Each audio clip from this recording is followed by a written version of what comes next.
Indonesia tidak usah kau pikir. Indonesia itu sudah ada yang ngurus, tenang aja. Para wali, para sesepuh, para syekhona rapat terus menurut, jangan khawatir, tidak ada yang bisa menjajah Indonesia.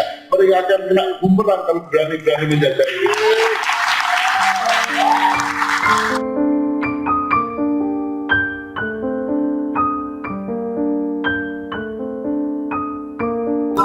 Assalamualaikum warahmatullahi wabarakatuh. Nama saya Dian, saya dari Nubika. Saya sudah tinggal di Belanda selama 20 tahun. Terus saya sering lihat di YouTube tentang keadaan Jakarta, Indonesia. Terus saya cuma mau tanya, apakah ada kemungkinan untuk Indonesia mau jadi negara Islam gitu? Itu yang ditakutin. Terima kasih. Oke. Saya jawab apapun itu jangan seperti mendengarkan Tuhan ngomong. Kalau Tuhan ngomong pasti benar, kalau saya belum benar, ya. Jadi Anda juga demokratis saja kepada saya yang saya jawabkan. Yang saya jawabkan terakhir, jadi saya melihat seluruh situasi di Indonesia, saya berani mengatakan bahwa sebenarnya tidak ada kemungkinan Indonesia menjadi negara Islam. Saya tidak mengatakan Islam itu jelek, tapi Islam itu tidak harus menjadi simbol.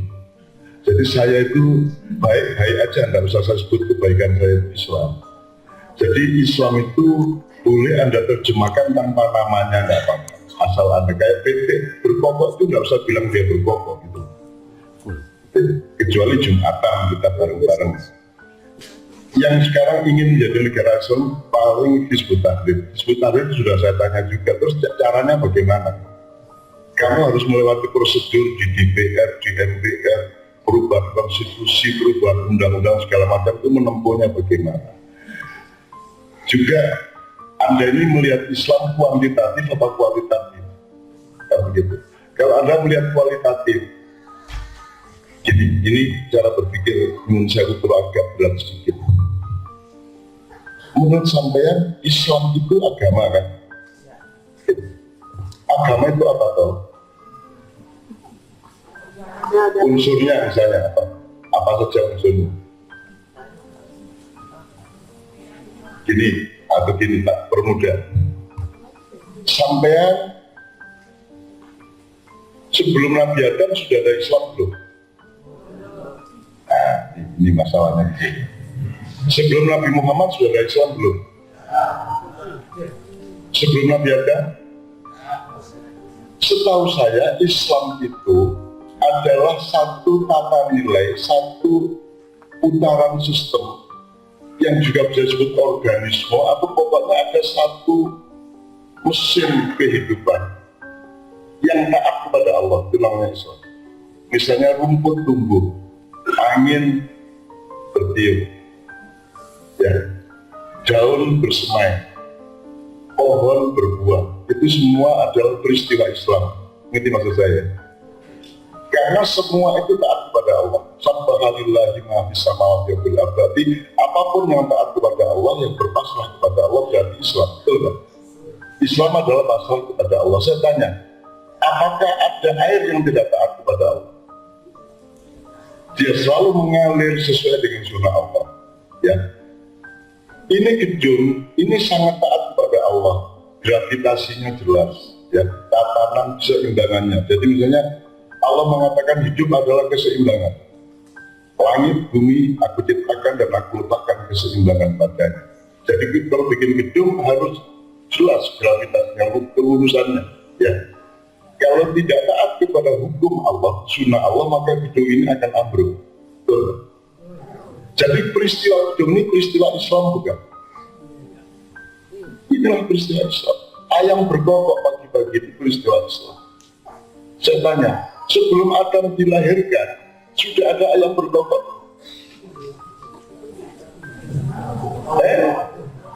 Sudah ada bulan yang mengitari bumi belum?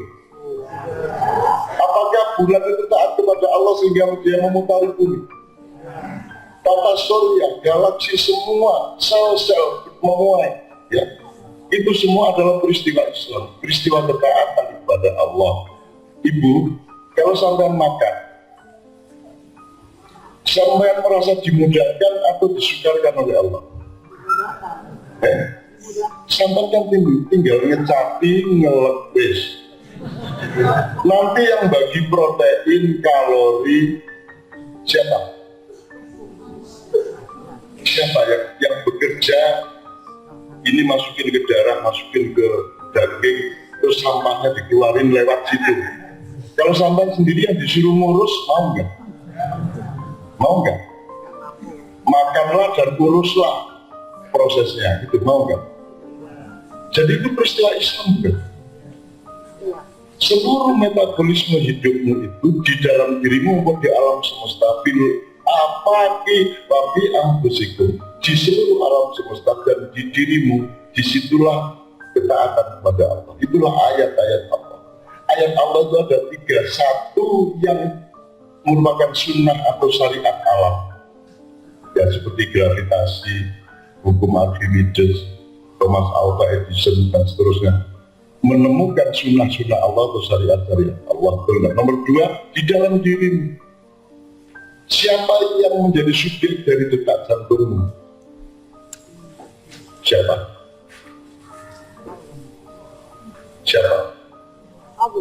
Nah, sama mau bertemu enggak sama yang mendetakkan jantungmu? Detak jantungmu sehari kira-kira berapa ribu kali? Katakanlah 10.000 kali.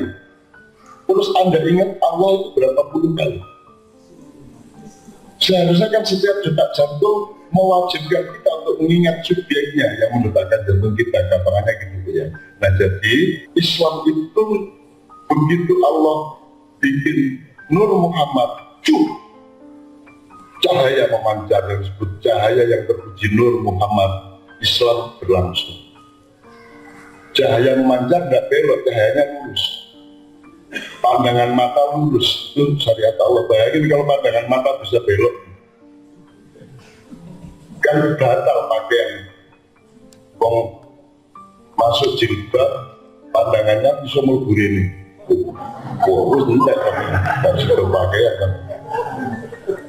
Jadi ini ilmu bahwa keterbatasan itu rahmat. Kalau sampai tidak terbatas, Anda hancur. Kalau pendengaranmu tidak dibatasi dengan frekuensi pendek, hancur hidup. Bayangin ibu bisa mendengarkan 300 meter. Tetanggamu ngomong, itu hijab, itu gini-gini, tiap hari marah. Itu baru fisiknya telinga. Kalau sampai dikasih pendengaran dengan frekuensi panjang, bisa mendengarkan tetangga ngomong apa. Bertengkar nggak tiap hari gitu? Bertengkar tiap hari. Belum lagi telinga batin.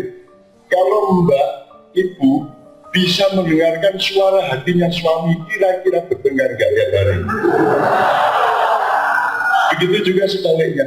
Jadi ibu, kalau kita terbatas, kami bersyukur karena Allah itu menyelamatkan kita antara lain dengan kebebasan, tapi juga dengan keterbatasan. Jadi yang baik yang mana? Terbatas apa bebas? Kedua-duanya baik pada tempat yang tepat. Dan begitu.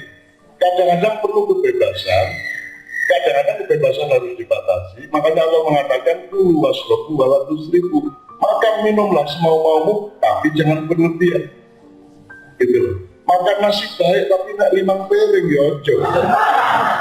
Kayak begitu. Jadi jangan bilang makan nasi itu halal. Kalau Anda sudah kenyang, makan lagi itu mulai makruh. Mungkin itu haram.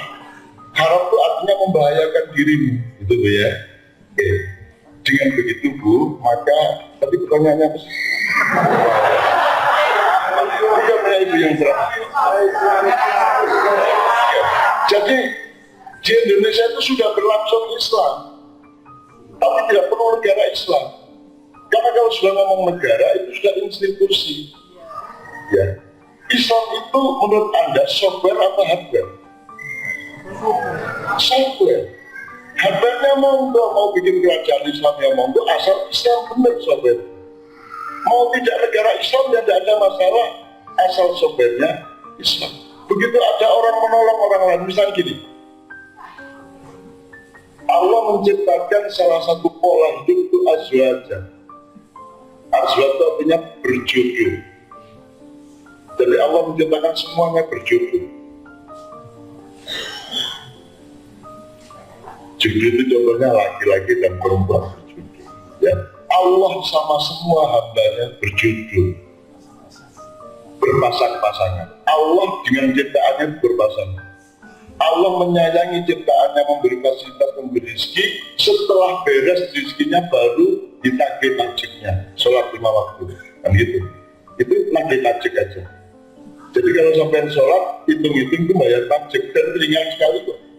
Dari 24 jam sehari sampai cuma ditagih setengah jam, kan gitu. Juga puasa dan semua yang lain itu berpasangan. Maka kalau ingin menjadi suami yang baik, tirulah Allah kepada hambanya bagaimana perilakunya. Kalau ingin jadi pemerintah yang baik, tirulah Allah bagaimana memperlakukan hambanya.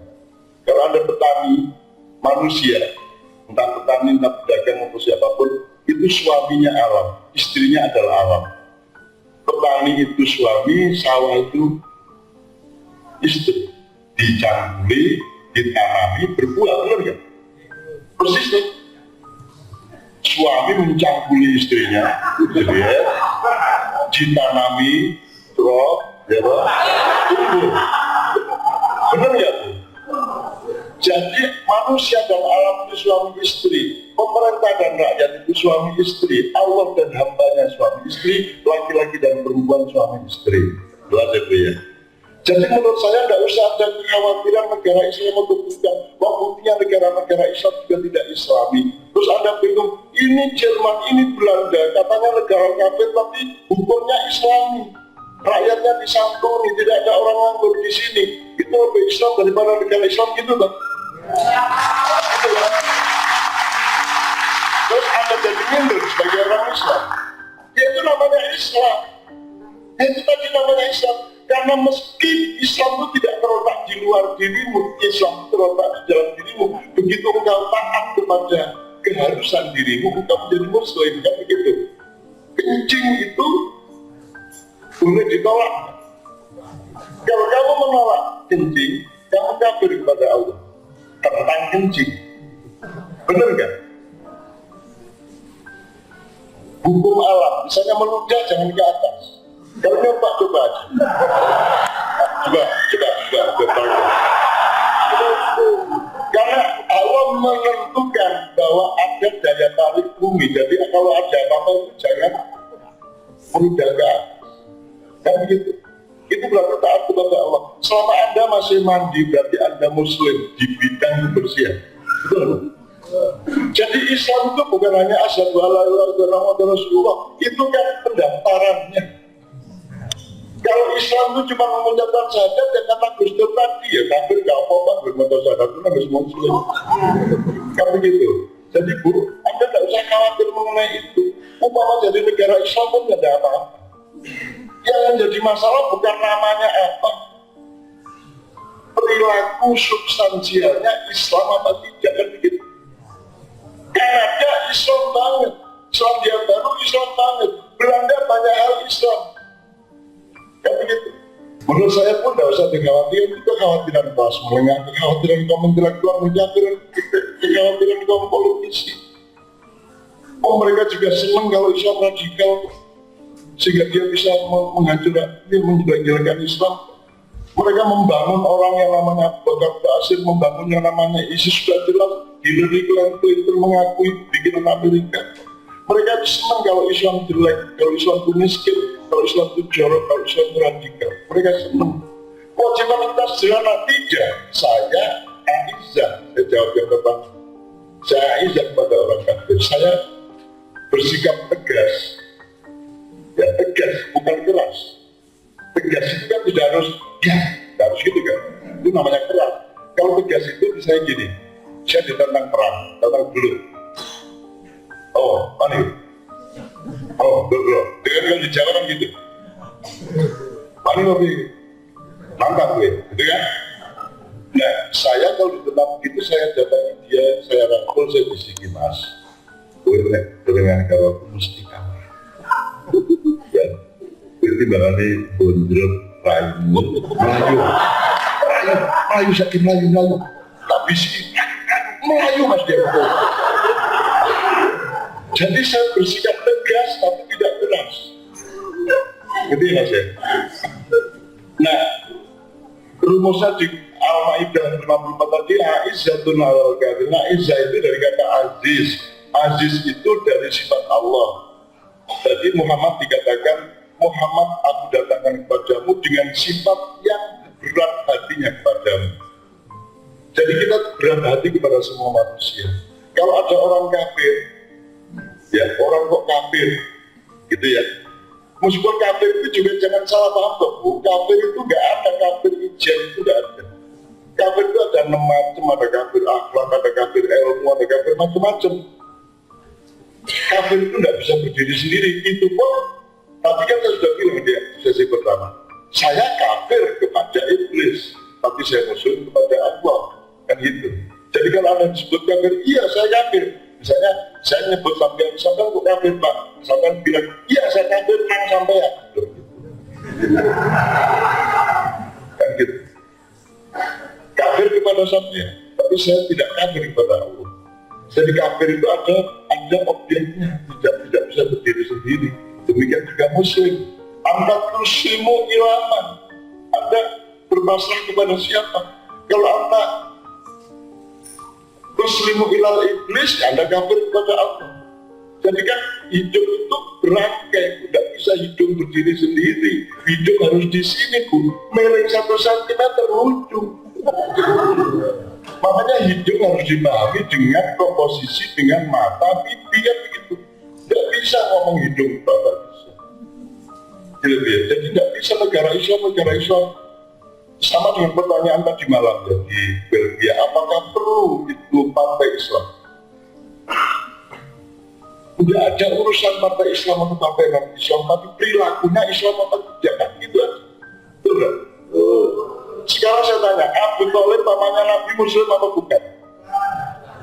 Bukan ya. Tapi selama beliau hidup nolongin Muhammad. Bagaimana sampai tahu dia bukan Muslim? Bagaimana sampai tahu dia tidak bersahadat? Emang kalau syahadat laporan sama Anda?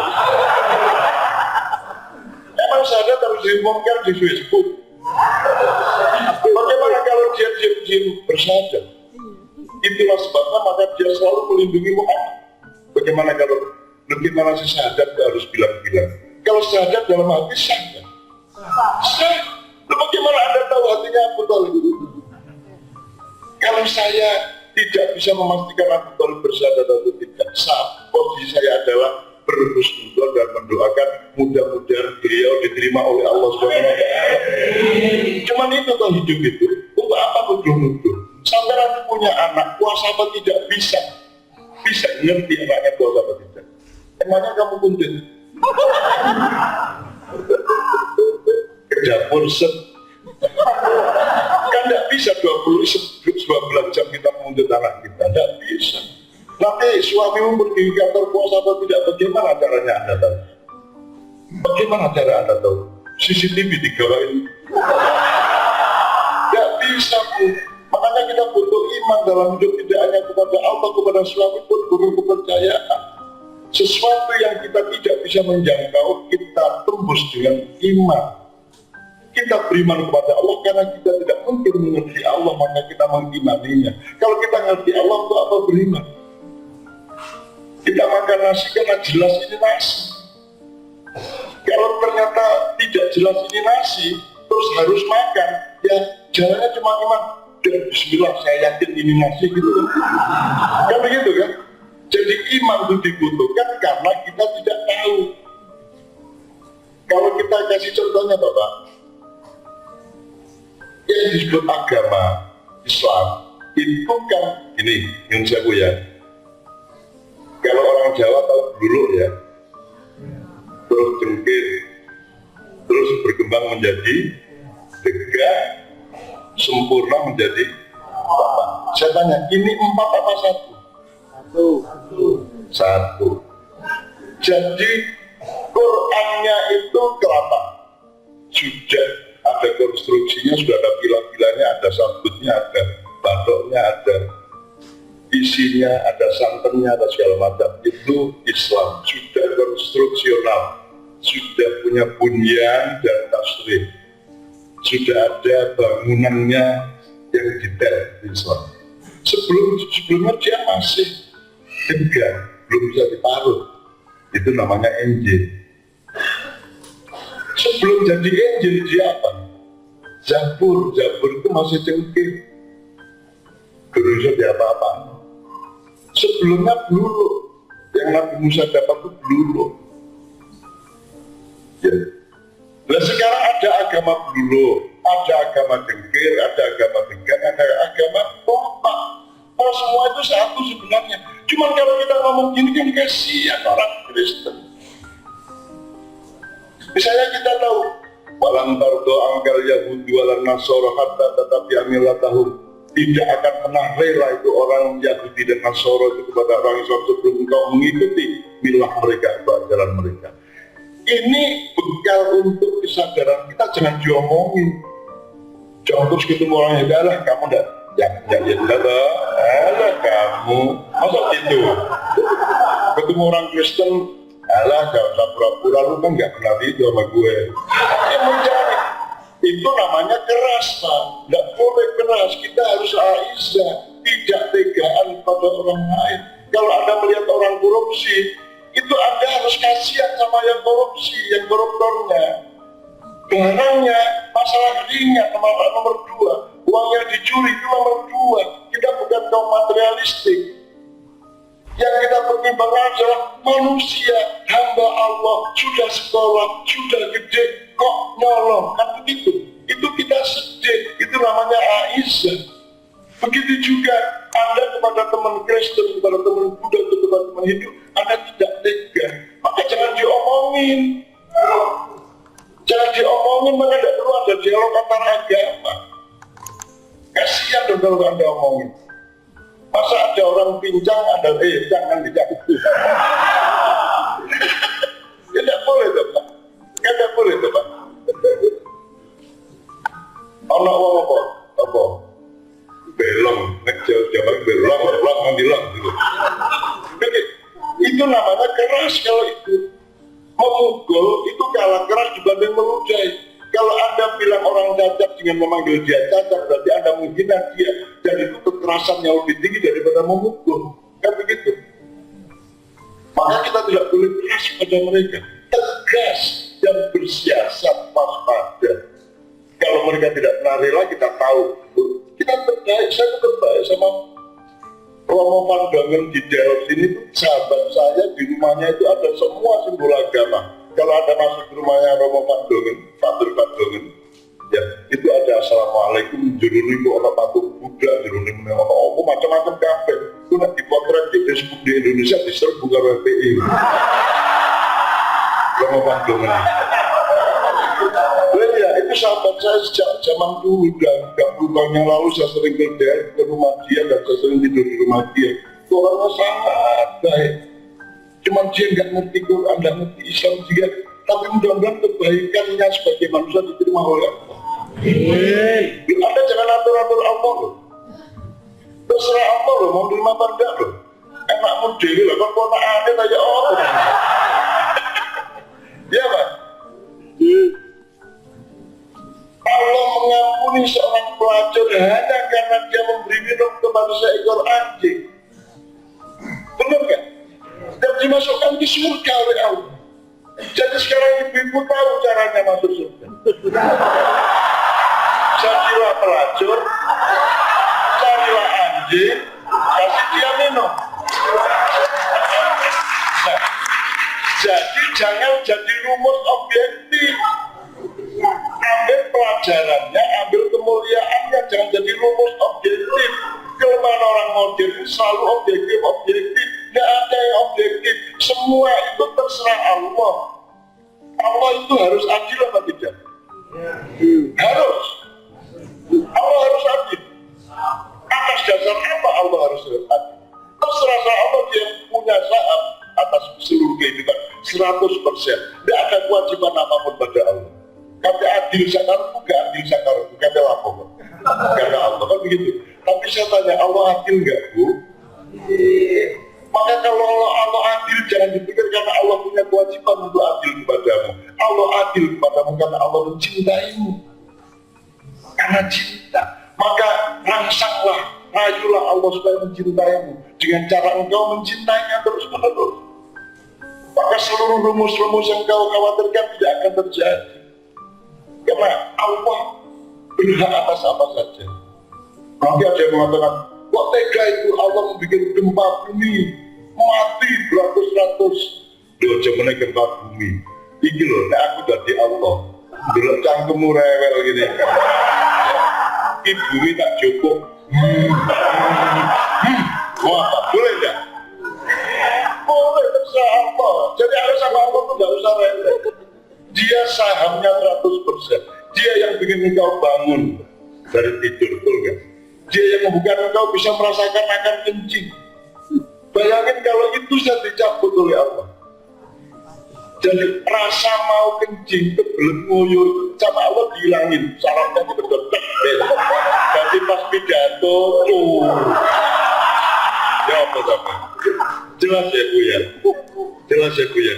Jadi menurut Anda tidak usah khawatir, nikmatilah Islam. Indonesia tidak usah kau pikir, Indonesia itu sudah ada yang urus, tenang aja.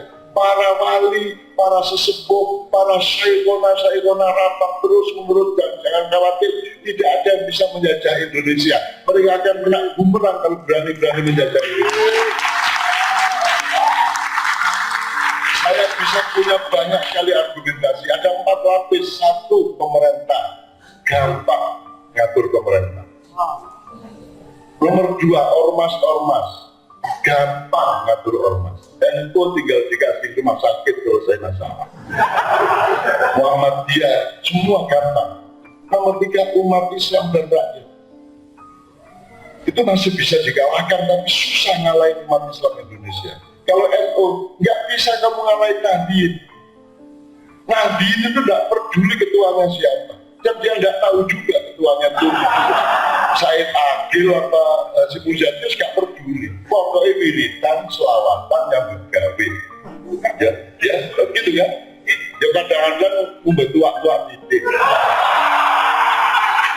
Kalau Islam Madura itu mabuk ya mabuk, tapi kalau Nabi Muhammad Dina caro, kan gitu ya.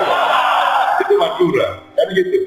Jadi ini umat Islam Indonesia ini tidak dipahami oleh penguasa-penguasa dunia. Sekarang semua intel-intel dan pekerja-pekerja dari Cina, dari Rusia, dari Inggris, dari Amerika kumpul di Jakarta untuk otot-ototan, untuk bergelut, rebutan, untuk bikin kartel yang berpusat di Jawa dan Papua. Tapi mereka lupa bahwa ada umat Islam dan ada rakyat kecil. Rakyat kecil Indonesia ini tidak ada matinya. Jangan main-main sama rakyat kecil Indonesia. Rakyat kecil Indonesia itu tidak sekolah bisa hidup, tidak bahagia bisa bahagia, menderita bisa tertawa. Duit 100.000 cukup, 75.000 ya cukup, 50.000 cukup, 25.000 ya dicukup-cukupkan. Nah, itu rakyat Indonesia. Jadi saya tidak pesimis terhadap Indonesia. Dan aku tidak akan marah kepada pihak manapun di Indonesia. Aku apresiasi kepada mereka. Aku akan jaga perdamaian. Aku akan jaga keseimbangan. Jadi yang penting Bu, sampai hidup dengan keseimbangan. Mikirnya seimbang, melihatnya seimbang. Adil lah pokoknya. Kita lakukan keadilan. Tidak usah mikirin Indonesia. Tenang aja.